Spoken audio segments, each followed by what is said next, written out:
In this video, I'm going to be re-ranking the top 10 best point guard cards right now in NBA 2K23 My Team because we got so many new good point guards yesterday in the out of position drop. So on my number 10 spot though is going to be Galaxy Opal Gary Payton, which is crazy to say. I think he's only the 10th best point guard. That just shows how many new good point guards we've gotten over the past couple days. But guys, let me know in the comment section down below who is like your guys' new favorite point guard in the game with all those new out of position point guards, and just let me know what you guys would change about my top 10. But coming in at my number 10 spot, like I said, is going to be the Galaxy Opal GP. I think he's still a very good point guard. He's 6'4" with a 6'7" wingspan and is still going to give you lockdown defense with a 99 steal, 99 lateral quickness, 98 perimeter, and a 90 interior defense. He's also got tons of Hall of Fame defensive badges like Anchor, Challenger, Clamps, Glove, Interceptor, Menace, Pick Dodger, and Workhorse as well. And then playmaking wise, he's got a 95 ball handle, 96 speed with ball, which is really good, and then Hall of Fame claim breaker and Hall of Fame quick first step. For me, I kind of like using short point guards,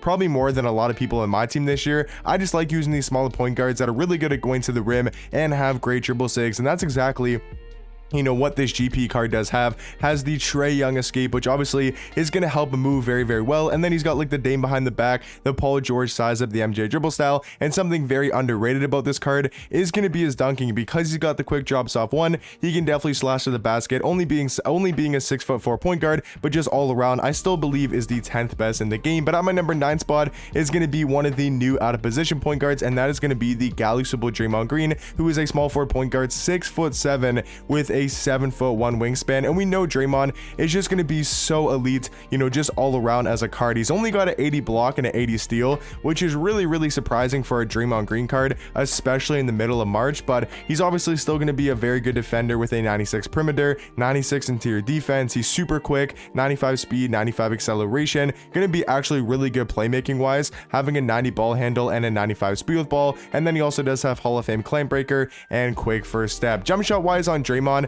I'm not like the biggest fan of his release, but also his dribble sigs are pretty solid, and he's also got the Dame behind the back and the normal leaner. So pretty much everything you'd want animations wise from this Draymond Green card. And he's 6'7", plays really good defense, and can knock down a wide open three when he obviously has to. But at my number 8 spot, I still feel like Galaxy Opal Pete Maravich is going to be one of the better point guards in the game. I know he's got super outdated and probably isn't worth the grind for the 8th best point guard for how long it does take to get, but I still think Pete Maravich, being 6'5" with a 6'8" wingspan, is still going to be better than a card like a Draymond Green or a Gary Payton, just because of his offense and all around how this card moves. I feel like it's a very fun card to use, and all around, I think if you know how to 3-hunt and you're good with this card, I feel like you can have a lot of success. I've used Pete Maravich, I've used Draymond Green. I honestly believe, unless you're playing this game for like money or you really just want to sweat out unlimited, I think Pete Maravich, probably for the casual unlimited experience, is probably the better point guard, especially if you want to play clutch time or TTO. I think that's where Pete Maravich is going to be the better point guard.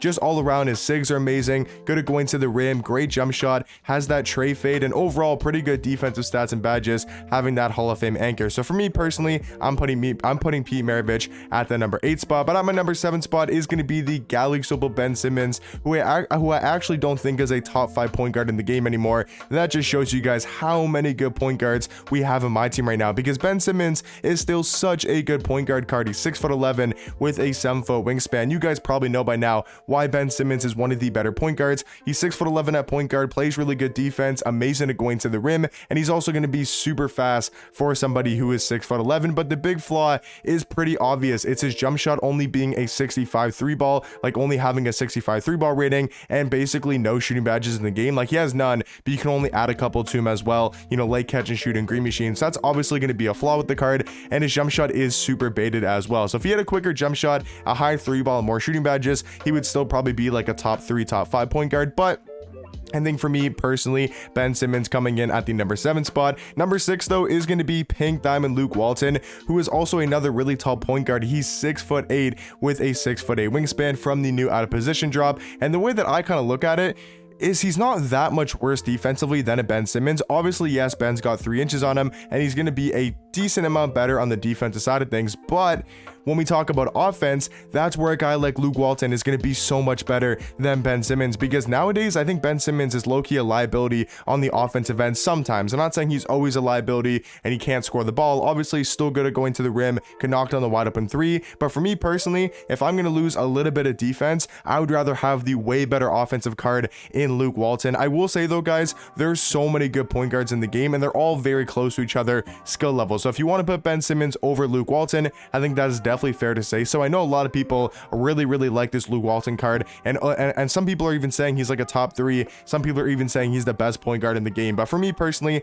I'm putting Luke Walton at number 6. Now number 5 is going to be Galaxy Bull Scotty Barnes. I'm really debating between number 5 and number 4. I'm still not like 100% sure on my top 10 point guards. Obviously these are going to be the 10 guys, but there's some like, you know, Scotty Barnes. Do I put him at 4? Do I put him at 5? I think he's a really good point guard. He's 6'8" with a 7'2" wingspan, plays lockdown defense with a 94 block, 96 steal, 96 lateral quickness, also does have a 95 perimeter, and then a 93 interior defense. We all know Scotty's gonna have tons and tons of good Hall of Fame defensive badges. To me, he's just like a Draymond Green with better dribble sigs. Jump shot wise, that comes down to preference, but the nice thing about this Scotty card is the fact that he's got the Steve Francis size up and the John Wall escape. It is definitely annoying that these jump shots didn't get changed, because like the Scotty on very quick, the Draymond on very quick, I just don't think are like great jump shots, and that's like the reason why these cards are, I will say honestly, I think it's a good idea that they didn't give them the good jump shots, because if Scotty had like the Kuzma base, the Rudy Gay base, the LaMelo Ball base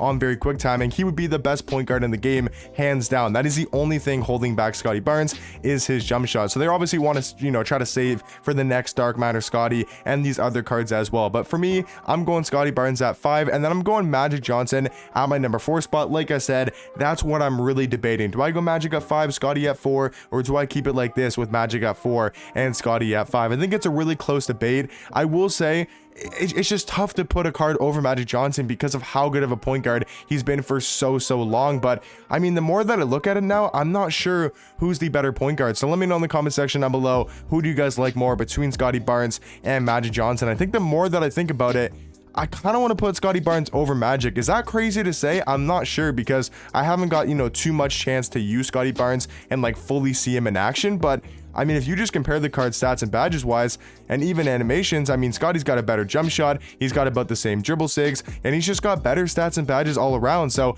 I'm actually going to switch it and put Scotty at the number 4 spot and go Magic at number 5. But I think it's a really close debate. I'm not like 100% sure if I want to do that. So I think I'll move him up to 4, but like I said, I'm really not sure, to be honest, between Scotty Barnes and then Magic Johnson. But at my number 3 spot, I do believe is going to be the Dark Matter LaMelo. Still a really good offensive point guard. He's 6'7" with a 6'10" wingspan, kind of comparing him to a guy like Scotty Barnes. Obviously Barnes is going to be a lot better of a defender, but you guys got to remember, the difference between a Magic and a LaMelo is that LaMelo's got a great jump shot and also pretty good dribble sigs as well. So offensively, LaMelo's going to be a lot better than a card like Scotty Barnes, where I think Scotty Barnes does lack a little bit of offense, but has obviously a lead defense. But that's why I think the comparison between Magic and a Magic and Scotty Barnes is a little bit closer, because they both don't have great jump shots and are just going to be really good rim running point guards and very good defenders as well. But on my number 2 spot, I do believe is going to be this Dark Matter Jimmy Butler. Now I will say I haven't exactly used this card, but I have seen him in game